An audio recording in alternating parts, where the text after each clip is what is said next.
आज हम एक बहुत ही दिलचस्प कहानी देखने वाले हैं। एक ही बीमारी, लेकिन उस तक इलाज के लिए पहुंचने के दो बिल्कुल अलग रास्ते। ये पूरा विश्लेषण भारत में हुई एक बहुत ही जरूरी स्टडी पर आधारित है, जो अल्कोहल यूज डिसऑर्डर के मरीजों के सफर की परतें खोलती है। तो पहला सवाल यही उठता है कि भाई, एक ही बीमारी के लिए दो इतने अलग रास्ते क्यों हैं? ऐसा क्या होता है जो ये तय करता है कि कोई इंसान मदद के लिए इस रास्ते पर जाएगा या उस रास्ते पर? चलिए इसी को समझते हैं। देखिए, इस स्टडी में इलाज के दो मुख्य ठिकाने सामने आए और असल में यहीं से इन दोनों रास्तों की कहानी शुरू होती है। अच्छा, तो ये दो ठिकाने कौन से हैं? एक तरफ तो है टर्शरी केयर हॉस्पिटल, मतलब एक बड़ा हाईटेक स्पेशलिस्ट सेंटर, और दूसरी तरफ है नशा मुक्ति शिविर। ये बिल्कुल अलग है, आसानी से उपलब्ध, कम खर्च वाला और समुदाय पर आधारित प्रोग्राम। तो देख रहे हैं, दो एकदम अलग अलग तरह के सेटअप। तो ये जो मरीज का रास्ता है ना, ये कोई तुक्का नहीं है। असल में ये इस बात पे निर्भर करता है कि उनकी प्रेजेंटिंग कंप्लेंट क्या है, मतलब वो मदद मांगने के लिए सबसे पहले कौन सी समस्या लेकर पहुंचे। यहाँ पर मरीजों के प्रोफाइल में एक बहुत साफ और बड़ा ही दिलचस्प अंतर दिखाई देता है। जो लोग टर्शरी केयर हॉस्पिटल पहुंचते हैं, वो अक्सर किसी बड़ी मेडिकल इमरजेंसी के साथ आते हैं, जैसे शराब छोड़ने पर होने वाले जानलेवा लक्षण या फिर कोई ऑर्गन डैमेज हो गया हो। और कमाल की बात यह है कि ये लोग अक्सर 200 किलोमीटर से भी ज्यादा का सफर करके इलाज के लिए आते हैं। वहीं दूसरी तरफ कैंप में आने वाले लोग ज्यादातर सामाजिक परेशानियों से जूझ रहे होते हैं। परिवार में झगड़े, काम पर दिक्कतें, और ये आमतौर पर आसपास के ही रहने वाले होते हैं। तो अब रिसर्चर्स ने जो किया वो सच में बहुत बढ़िया काम है। उन्होंने इन दोनों तरह के मरीजों के इलाज तक पहुंचने के पूरे रास्ते का एक नक्शा बना दिया। ये है वो पूरा पाथवे डायग्राम। मतलब इस पर बस एक नज़र डालने से ही अंदाजा हो जाता है कि रिसर्चर्स ने कितनी उलझी हुई गुत्थी को सुलझाया है। हर एक लाइन एक रास्ता है जो किसी मरीज ने इलाज तक पहुंचने के लिए अपनाया था। चलिए अब इसे थोड़ा और करीब से देखते हैं।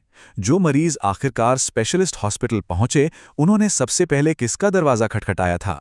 देखिए, सिर्फ 9% लोग ही सीधे किसी मनोचिकित्सक यानी साइकियाट्रिस्ट के पास गए।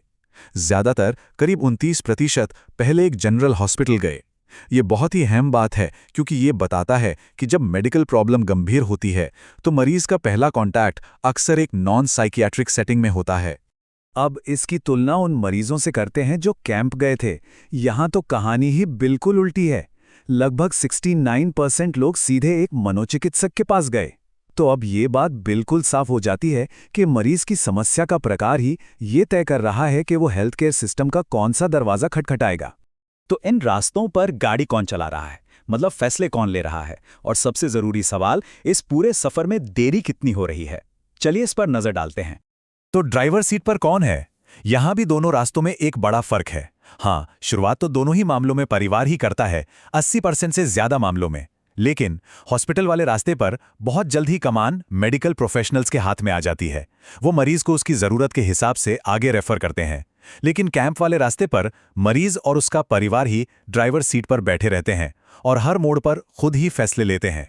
और अब इस स्टडी का शायद सबसे चौंकाने वाला और सबसे गंभीर नतीजा, शराब पीना शुरू करने से लेकर पहली बार किसी भी तरह की डॉक्टरी सलाह लेने के बीच का औसत समय क्या हो सकता है? 18 से 20 साल। जी हां, 18 से 20 साल। ये 1 या 2 दशक की देरी है। और इसमें सबसे जरूरी बात यह है कि ये जो खतरनाक देरी है ना, ये दोनों ही रास्तों पर एक जैसी है।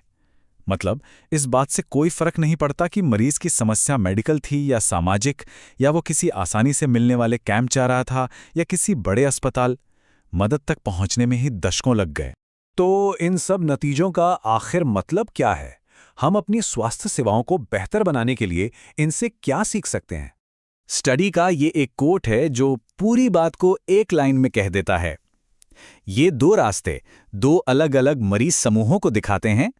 एक जिसमें बीमारी तेजी से बढ़ती है, मेडिकल दिक्कतें होती हैं और लोग मेडिकल मदद मांगते हैं, और दूसरा जिसमें सामाजिक और कामकाज की जिंदगी में नुकसान होता है। तो इस पूरी बात से क्या सबक मिलते हैं? पहला, वन साइज फिट्स ऑल वाला फॉर्मूला यहां नहीं चलता।